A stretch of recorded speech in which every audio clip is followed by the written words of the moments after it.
Minnesota with the Nerds of Color. Pleasure to speak with you. Huge fan of your work on this series. I mean, production design, the show would be nothing without production design. I feel like you guys are the underrated heroes. So thank you so much for speaking with me. My pleasure. Thank you. Of course. So, as I was saying, I think a big and underrated part of Marvel is the production design. I mean, you really get immersed in the story. And I'm curious for you, was there a visual concept that you found maybe extremely challenging yet rewarding to work on when you saw the final product?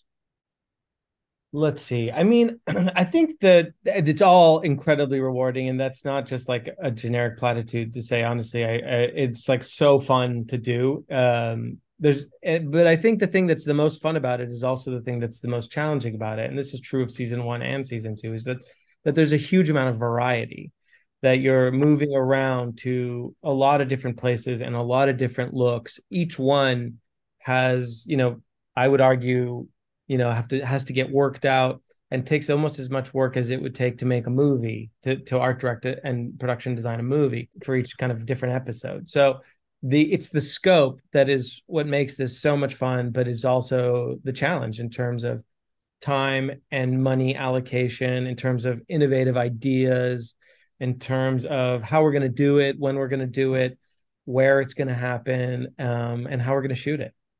Yeah. And I know this is going to be a hard question, but do you have a sort of favorite prop tied to Loki that when maybe you guys wrap, hopefully not anytime soon, hopefully we get a season three, but if you could take a prop home that you thought was really cool or had a significance of some sort, which would you pick? Oh, it's really tough to say. I mean, I think the Victorian time stick that Renslayer uses, the like early first prototype of a time stick, is pretty fun. And it was that prop was made out of like steel and wood. It was like a real, it was not fake, and it was Yeah. so heavy. And Gugu is such a trooper in terms of lifting that thing, because she's strong, but she's not a really large person, and that thing weighed probably as much as a 4-year-old child, and she was just wielding it. So that was probably one of the more fun ones this season. But we're so privileged to have so many fun things to get to do. The Gizmo in episode 2 was a lot Yes. of fun. And then I mean the pneumatic tubes and the canisters in Obi's workshop. I mean, it's a joy, all of it. One thing fans, specifically Marvel fans, love to do is search for Easter eggs. I'm curious if there's one hidden that is either your favorite or one that you haven't seen the fans noticed from the episodes we've seen so far. Yes. Can you share? No, it's that's the whole point, is that we make the stuff and you guys have to find it. So Is there a time period that you'd like to see one of the characters travel to if the show gets a season three that you'd like to really design for? And can you tell me in your perfect dream world what that vision would look like? oh, that's a tough question. I know.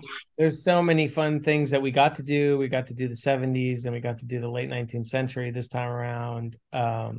In some other things that I did a Loki Samsung commercial that we got to go to ancient Rome and medieval era. Um, I would say like the turn of the century, like late, a little bit later, like a deco period would be really fun to do. Yeah. Episode three, I mean, everything was just so beautifully done with that. I think you really got sucked into the story despite it being almost a standout episode because obviously we weren't at the TVA. Can you tell me about doing that and if there was a favorite like building you got to do or just a favorite setting or maybe when you watched it you were just like so thrilled with how it came out, anything like Yeah, I mean, I think that that episode again was like so fun. There were so many things to do that were amazing, like from the midway of the World's Fair to the Ferris that? wheel Amazing. to the Hofbrau where we first meet Timely. Um, I would say maybe my favorite though is the Timely's lab at the end in Wisconsin, which is, we imagined it as a mannequin factory, like that had been had been shut down, that he'd leased as his workspace, which is why there's all these mannequins kind of still floating around, pushed to the side. And And that was a really beautiful set that we got to build, and it was lit so beautifully by our DP Isaac Bauman and his Mark, his gaffer, and they're a fantastic team.